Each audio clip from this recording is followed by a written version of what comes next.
मनुष्य अपने भाग्य से ज्यादा और समय से पहले कुछ भी प्राप्त नहीं कर सकता। दोस्तों, यह कहानी आपको बहुत कुछ सिखा कर जाएगी, इसलिए आपसे हाथ जोड़कर मेरा निवेदन है कि कहानी के अंत तक हमारे साथ बने रहना।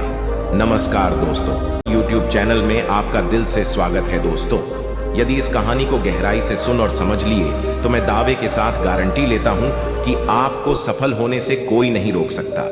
तो चलिए कहानी को अब शुरू करते हैं। एक जोहार नगर के निवासी लाला राम नामक बनिए का लड़ेच का 100 रुपये मूल्य वाली एक पुस्तक खरीद लाया। उस पुस्तक में एक स्थान पर लिखा था कि मनुष्य अपने भाग्य का लिखा तो बद्दी ही आसानी से पा लेता है, लेकिन जो भाग्य में नहीं लिखा होता उसे जी तो डच परिश्रम करने के उपरांत भी पाने में असमर्थ रहता है।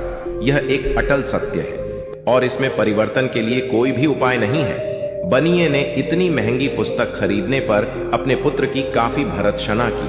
पुत्र द्वारा अपने निर्णय को उचित बताने पर लाला राम क्रोधित हो उठा और अपने पुत्र को निखट्टू तथा विवेकहीन बताकर घर से निकल दिया। बनिया का बेटा अपने पिता के व्यवहार से दुखी होकर किसी दूसरे शहर में चला गया। जो भी उसके संपर्क में आता तो वह एक ही वाक्य में अपना परिचय देता। मनुष्य अपने प्राप्तव्य को अनायास ही प्राप्त कर लेता है। एक दिन राजा की लड़की सोमवती किसी उत्सव को देखने उस नगर में आई तो उसकी दृष्टि एक सुंदर राजकुमार पर पड़ गई। राजकुमारी ने अपनी एक सखी से उस राजकुमार से अपना मिलाप कराने के लिए प्रयास करने का अनुरोध किया। सखी ने राजकुमार के पास जाकर अपनी स्वामिनी की पीड़ा का वर्णन करके उससे राजकुमारी के पास चलने की प्रार्थना की। राजकुमार ने राजकुमारी की सखी से महल के भीतर गुप्त रूप से जाने का उपाय पूछा तो सखी ने कहा, मैं रात्रि में महल के ऊपर से चमड़े की एक मजबूत रस्सी नीचे लटका दूंगी। आप उसे पकड़कर निश्चिंतता से ऊपर आ जाइएगा। मेरी स्वामिनी आपकी भरपूर आवभगत करेगी। रात्रि होने पर राजकुमार ने मन में विचार किया कि इस प्रकार छिपकर किसी पराई नारी से मिलना सर्वथा अनुचित होगा। राजकुमार ने उधर न जाने का ही निश्चय कर लिया। उधर जब बनिए का लड़का संयोगवश रात में राजमहल के संपी पहुंचा तो नीचे लटकती रस्सी को देखकर कौतूहलवश ऊपर चढ़ गया। राजकुमारी ने उसे ही राजकुमार समझकर उसे छिपाने के विचार से अंधेरा करके उसे अपनी बाहों का सहारा दिया और स्नेह आदर के साथ अपने पलंग पर बैठा दिया। राजकुमारी ने प्रेम भरे शब्दों से पूछा, आप कुछ बोलते क्यों नहीं? यह सुनकर उसने अपना प्रिय वाक्य दोहरा दिया, मनुष्य प्राप्तव्य को अनायास ही प्राप्त कर लेता है। यह शब्द सुनते ही राजकुमारी को आभास हो गया कि यह युवक राजकुमार नहीं है, अतः उसे राजमहल से बाहर निकाल दिया। आधी रात का समय था। महल से निकलकर बनिए का पुत्र समीप के एक खंड हनुमान मंदिर में आकर सो गया। संयोगवश उस नगर का रक्षक अपनी प्रेयसी से मिलने वहां आ पहुंचा। उसको वहां सोया देखकर नगर रक्षक ने उसे जगाकर पूछा, कौन हो भाई तुम? यहां क्यों सो रहे हो? बनिए का पुत्र बोला, भाई मुझ अभागे का न तो कोई घर है न द्वार, दुनिया में मेरा कोई सगा संबंधी भी नहीं है। कोई काम धंधा क्यों नहीं करता? नगर रक्षक ने सख्त लहजे शब्द में पूछा। बनिए का पुत्र बोला, कोई कितना भी परिश्रम क्यों न करे, मनुष्य प्राप्तव्य को अनायास ही प्राप्त कर लेता है। उसने अपना वही पुराना रटा रटाया वाक्य दोहरा दिया। नगर रक्षक ने समझा कोई बेवकूफ है, इसलिए उसने उससे कहा, यहां सोना मना है, कहीं और जाकर सो जाओ। नगर रक्षक का आदेश सुनकर वह उठकर चल दिया, परंतु अर्ध निद्रा की स्थिति में होने के कारण कुछ दूर जाकर एक छोटे से मकान के आंगन में जाकर सो गया। संयोगवश नगर रक्षक की युवा पुत्री चंद्रवती अपने प्रेमी से मिलने की प्रतीक्षा में निश्चित स्थान पर बैठी थी। उसने अंधेरे में उसी को अपना प्रेमी समझा और बोली, क्या अभी तक आप मुझसे नाराज हैं जो मुझसे बोल नहीं रहे? बनिए का पुत्र बोला, मनुष्य अपने प्राप्तव्य को अनायास ही प्राप्त कर लेता है। उसने अपने वही शब्द उसके सामने भी दोहरा दिए। उसके इस प्रकार मुंह खोलते ही चंद्रवती अपनी मूर्खता और अधीरता पर पश्चाताप करने लगी।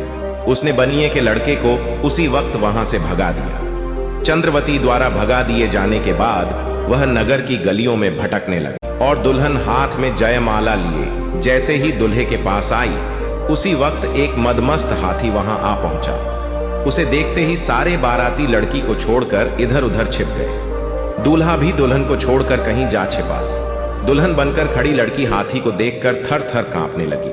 बनिए के तभी दुल्हन बनी निरपराध लड़की आगे बढ़ी और बोली, मुझे मौत के मुंह में ढकेल कर केवल अपने प्राणों की चिंता करने वाला मेरा पति होने के योग्य ही नहीं है। मैं स्वयं उससे शादी करने के लिए तैयार नहीं हूं। बेटी, यह तू क्या कर रही है? लड़की का पिता घबरा कर बोला, मैं ठीक कह रही हूं पिताजी। संकट में साथ निभाने वाले और अपने प्राणों को संकट में डालकर मेरी रक्षा करने वाले इस युवक से ही मैं विवाह करूंगी। इस वाद विवाद में सुबह हो गई। संयोगवश राजकुमारी और नगर रक्षक की पुत्री चंद्रवती भी वहां आ पहुंची। लोगों से सूचना पाकर राज प्रमुख भी वहां आ पहुंचा। राज प्रमुख ने बनिए के लड्डे एचके से पूछा, कौन हो तुम बेटे?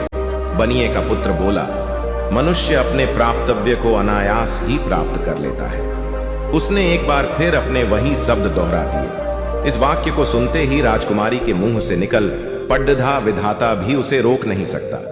उधर चंद्रवती भी अपने आप पर संयम खो बैठी और कहने लगी, मुझे न अपने किए पर दुख है और न ही आश्चर्य। राजा और नगर रक्षक को अपनी अपनी पुत्रियों के मुंह खोलने पर काफी हैरानी हुई। राजा इस सारे कांड की गुप्त से जांच करवाई और सत्य का पता चलने पर दोनों कन्याओं का विवाह भी बनिए के लड्डके से कर दिया। सेठ ने भी अपनी पुत्री की इच्छानुसार उसका विवाह उसी के साथ कर दिया। इस प्रकार उसने अपने प्राप्तव्य को अनायास ही प्राप्त कर लिया। दोस्तों, इस कहानी से हमें यह सीख मिलती है कि मनुष्य अपने भाग्य से ज्यादा और समय से पहले कुछ भी प्राप्त नहीं कर सकता। इसलिए मनुष्य को अपना धन नष्ट हो जाने पर मायूस नहीं होना चाहिए और यदि कुछ अनायास ही प्राप्त हो जाए तो उसमें आश्चर्य भी नहीं करना चाहिए। इस सारे खेल के पीछे भाग्य रचयिता का ही हाथ होता है। न चाहते हुए उस बनिए के बेटे को इतना कुछ मिल गया जो वह मांगकर भी प्राप्त नहीं कर सकता था।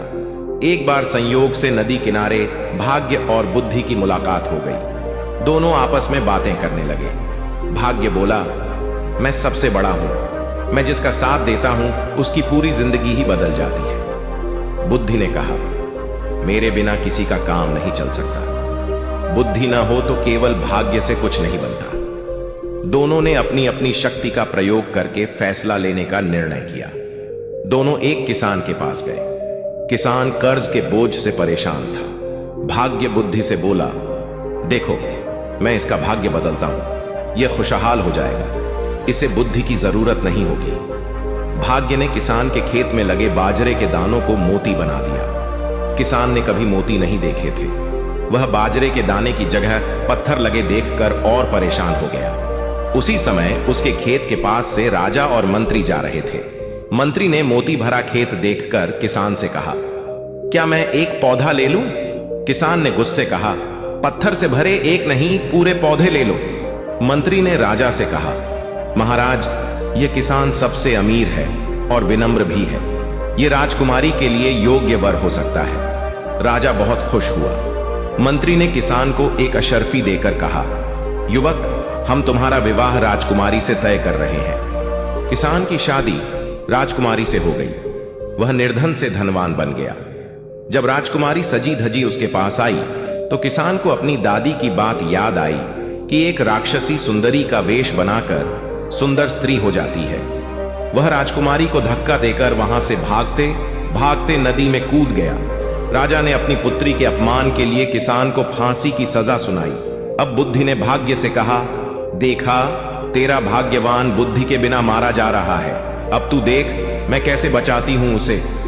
बुद्धि किसान में प्रवेश कर गई। किसान को राजा के सामने पेश किया गया तो किसान बोला, महाराज, मुझे फांसी क्यों दी जा रही है? राजा ने कहा, तुमने हमारी राजकुमारी का अपमान किया है।